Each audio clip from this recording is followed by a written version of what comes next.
உங்களுக்கான முன்னம் தொடை ஆயத்தப்படுத்தப்பட்டிருக்கிறது. என்ன பிரதர் முன்னம் தொடைன்றீங்க, ஆயத்தப்படுத்தப்பட்டிருக்கீங்க, கறி குழம்பு வச்சு சாப்பிடவா போகிறோம் அப்படின்னு கேட்குறீங்களா? இல்லை பிரதர், சவுலுக்கு ஒரு முன்னம் தொடையை ஆயத்தப்படுத்தப்பட்டிருக்கிறது.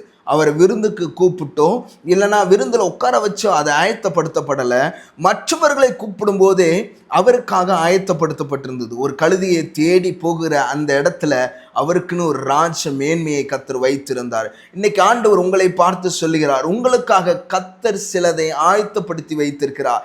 1000 பேர் இருக்கக்கூடிய ஒரு இடத்துல 1500 பேர் போய் நின்று அதில் உங்களுக்கு ஒரு இடம் கிடைக்குது, ஒரு சீட்டு கிடைக்குது, உங்களுக்கு ராஜ மேன்மை கிடைக்குது, உங்களுக்கான ஒரு பதவி கிடைக்குது அப்படின்னு சொல்றதுல எந்த பிரயோஜனம் இல்லை. ஒரே ஒரு இடம் இருக்குது, அந்த ஒரு இடத்தை கத்தர் உங்களுக்காக ஆயத்தப்படுத்தி உங்களுக்காக மாற்றி வைத்திருப்பார் என்று சொன்னார். அதுதான் அற்புதம். ஆண்டவர் அந்த அற்புதத்தை உங்களுக்காக ஆண்டவர் செய்கிற ஒரு சிறந்ததை உங்க கையில தரும்படியாக உங்க வாழ்க்கையில ஒரு முன்னம் தொடையை கத்தர் ஆயத்தப்படுத்தியிருக்கிறார். அது உங்களுக்கான வேலையா இருக்கலாம், ப்ரொமோஷனா இருக்கலாம், உங்களுடைய ஊழியத்தில் அடுத்த கட்ட இடத்திற்கு ஆண்டவர் உங்களை கொண்டு போகிறதா இருக்கலாம்.